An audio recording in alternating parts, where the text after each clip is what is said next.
Hello student, good morning everybody. आज हम पढ़ेंगे सामाजिक विज्ञान कक्षा 9 और उसका लेसन नंबर 2 चल रहा है हमारा यूरोप में समाजवाद एवं रूसी क्रांति। तो हम जो है आपको आज का जो हमारा टॉपिक है वो है समाजवाद के लिए समर्थन। देखिए, हम बात करते हैं वर्ष 1870 के दशक की।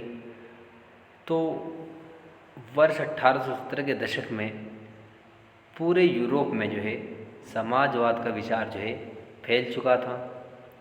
समाजवादियों ने अपने प्रयासों के समन्वय स्थापित करने के लिए एक अंतर्राष्ट्रीय संस्था का निर्माण किया जिसका नाम द्वितीय इंटरनेशनल था।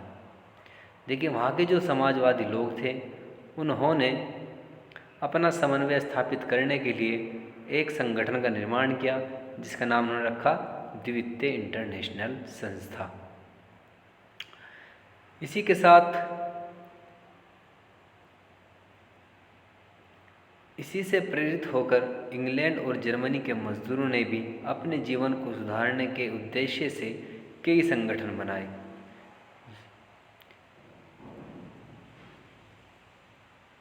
जिसका नाम द्वितीय इंटरनेशनल संस्था रखा गया था। उस संस्था को देखते हुए, उस संगठन को देखते हुए इंग्लैंड और जर्मनी के मजदूरों ने भी इससे प्रेरित होकर अपने आप में सुधार लाने के लिए कई संगठनों का निर्माण किया। इन संगठनों में संकटकालीन स्थिति से निपटने के लिए कोषों की व्यवस्था भी की गई थी।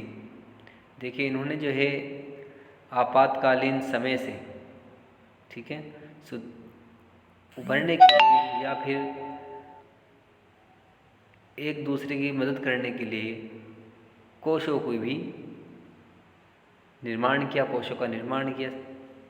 इसमें क्या होता था, सभी मजदूर जो है थोड़ा थोड़ा पैसा देते थे अपनी मजदूरी से, जो संगठन के कोष में जमा किया जाता था और किसी मजदूर को ज़रूरत होने पर जो है उसको ये पैसा दे दिया जाता था। अपने अधिकारों के लिए सरकार के सामने संघर्ष शुरू किए गए। इन संगठनों का संबंध जर्मनी में सोशल डेमोक्रेटिक पार्टी से था। देखिए, जो जर्मनी के अंदर डेमोक्रेटिक पार्टी थी, इसी पार्टी से जो है वहाँ के मजदूरों को जो है संघर्ष चल रहा था।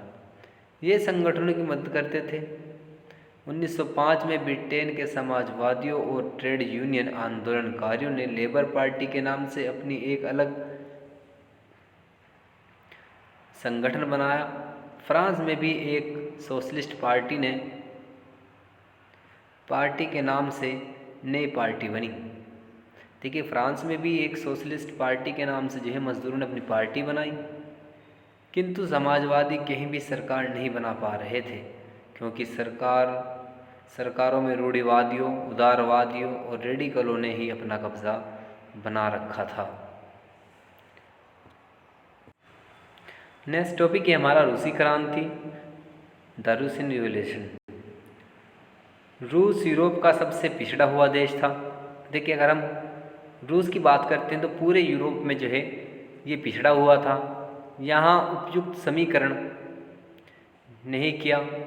अक्टूबर 1917 की क्रांति के चलते रूस में समाजवादियों की सत्ता आ गई। फरवरी 1917 में राजशाही के पतन और अक्टूबर की घटनाओं को भी अक्टूबर क्रांति के नाम से जाना जाता है। देखिए, हम बात करते हैं अक्टूबर 1917 की, तो वहाँ पर जो है रूस में क्रांति चल रही थी और वहाँ पर जो है समाजवादी जो लोग थे उनकी सत्ता आ गई थी। फरवरी 1917 में राजशाही का पतन, जो वहाँ पर राजा राज करता था, उसका अंत हो गया और अक्टूबर की घटनाओं को ही अक्टूबर क्रांति के नाम से जो है जाना जाता है।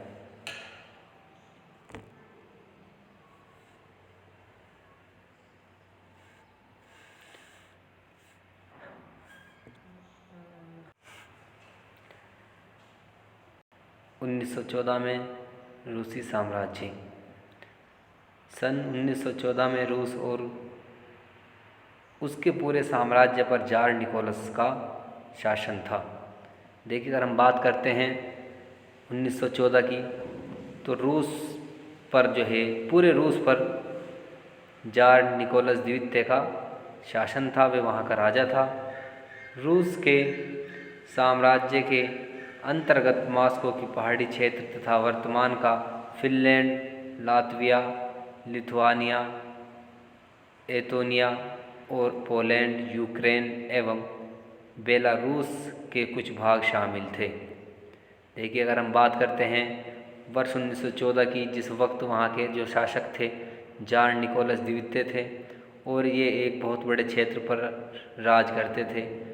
Finland, Latvia, Lithuania, Estonia, Poland, Ukraine, Belarus, ये सभी जो क्षेत्र थे ये रूस के अंदर ही शामिल थे। यह साम्राज्य प्रशांत महासागर तक फैला हुआ था। देखिए, अगर हम शासक की बात करते हैं तो ये जो शासन था ये प्रशांत महासागर तक फैला हुआ था।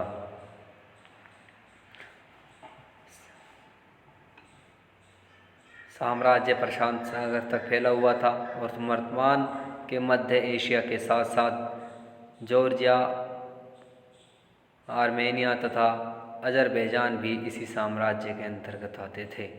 रूस में ग्रीक ऑर्थोडॉक्स चर्च से उपजी शाखा रूसी ऑर्थोडॉक्स क्रिश्चियनिटीज़ को भी मानने वाले बहुमत में थे, किंतु समाज के अंतर्गत कैथोलिक, प्रोटेस्टेंट, मुस्लिम और बौद्ध भी सम्मिलित थे। अर्थव्यवस्था और समाज। 20वीं सदी के आरंभ में रूस की आबादी का एक विशाल भाग कृषि में जुड़ा हुआ था। रूस की लगभग 85% जनता अपनी जीविका के लिए खेती बाड़ी पर निर्भर थी। रूस अनाज का एक बड़ा निर्यातक देश था, क्योंकि यहाँ के लोग अपनी पूर्ति के साथ साथ बाज़ार में बिक्री के लिए भी पैदावार करते थे। देखिए, अगर हम बात करते हैं 20वीं शताब्दी की, तो रूस के अंदर जो है वहाँ की 85% जो जनता थी वे खेती बाड़ी पर निर्भर होती थी। वहाँ की जो जनता थी वे अपने खाने के साथ साथ जो है निर्यात के लिए भी अनाज उगाया करते थे और रूस जो है अनाज का बहुत बड़ा निर्यातक देश माना जाता था। उद्योग की मात्रा रूस में जो है उद्योग थे उनकी मात्रा बहुत कम थी। सेंट पीटर्सबर्ग और मॉस्को रूस के प्रमुख औद्योगिक क्षेत्र थे। अगर हम बात करते हैं पीटर्सबर्ग और मॉस्को की, तो ये जो दो शहर थे ये औद्योगिक क्षेत्र के नाम से जाने जाते थे। रूस में उद्योग कार्य बहुत सीमित था। यहाँ ज़्यादातर कारखाने 1890 के दशक में चालू हुए, जब रूस के रेलवे नेटवर्क को फैलाया जा रहा था। उस समय रूस में विदेशी निवेश तेज़ी से बढ़ रहा था। इन निवेशों के फलस्वरूप कोयला उत्पादन में 2 गुना तथा स्टील उत्पादन में 4 गुना वृद्धि हुई। सन 1900 तक रूस में कारखानों की संख्या में काफ़ी वृद्धि हो गई थी।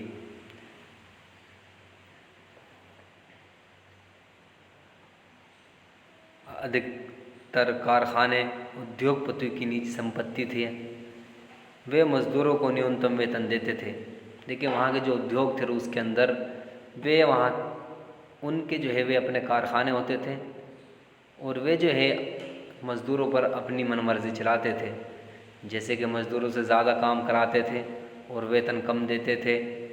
मज़दूरों को 10-12 घंटे कार्य करने के बदले वे मज़दूरों से 15-15 घंटे कार्य कराते थे और उनको जो है उनका वेतन जो है एक सीमित मात्रा में उनको प्रदान कराते थे। देखिए, अगर रूस के उद्योग की बात करते हैं तो वहाँ के मज़दूरों को सामाजिक स्तर पर बांटा गया था। अनेक मज़दूरों का मूल गांव के साथ अभी भी गहरा संबंध था। देखिए, वहाँ के जो मज़दूर थे उनका संबंध गाँव से आज भी गहरा था तथा कुछ मज़दूर जो है अपना बसेरा शहरों में कर चुके थे। उनके मध्य योग्यता और दक्षता के आधार पर विभिन्न अंतर थे। सेंट पीटर्सबर्ग के एक धातु मजदूर ने कहा था कि धातु कर्मी मजदूर को खुद को साहब मानते थे। बात करते हैं वर्ष 1914 में महिलाओं को भी कार्य के लिए कारखानों में रखा गया, किंतु उन्हें मजदूरी जो है वो पुरुषों से कम दी जाती थी। ऐसी बेरोजगारी के चलते कई मजदूरों ने एक दूसरे की सहायता हेतु कुछ संगठन का निर्माण किया। देखिए, जब वहाँ पर इतनी बेरोजगारी चल रही थी, औरतों को भी काम पर रखा जाने लगा था, तो वहाँ के मजदूरों ने एक दूसरे की सहायता के लिए मजदूर संगठन बना लिए थे। इन सभी संगठनों का फ़ायदा तब होता था जब किसी मजदूर पर अत्याचार होता था।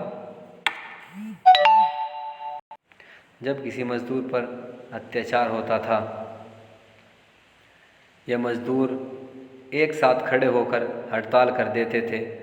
वर्ष 1896 और 1897 के मध्य कपड़ा उद्योग में तथा सन 1902 में धातु उद्योग में ऐसी हड़ताल देखने को मिली थी। देहात की अधिकांश ज़मीन पर किसानों द्वारा खेती की जाती थी, किंतु बड़ी संपत्तियों पर सामान्यतः राजशाही और ऑर्थोडॉक्स चर्च का कब्जा था। मजदूर की ही भांति किसान भी विभाजित थे। वहाँ अधिकांश किसान धार्मिक स्वभाव के थे, किंतु सामंतों और नवाबों के आदर नहीं करते थे। देखिए, वहाँ के जो किसान थे, ग्रामीण क्षेत्रों के जो छोटे किसान होते थे, वे बड़े जमींदारों और सामंतों का आदर नहीं करते थे।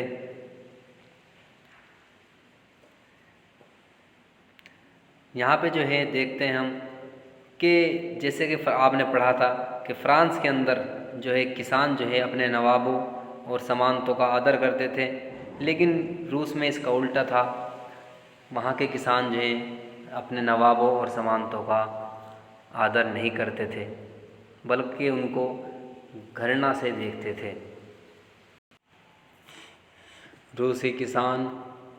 रूसी क्रांति में किसान नवाबों के सख्त खिलाफ थे।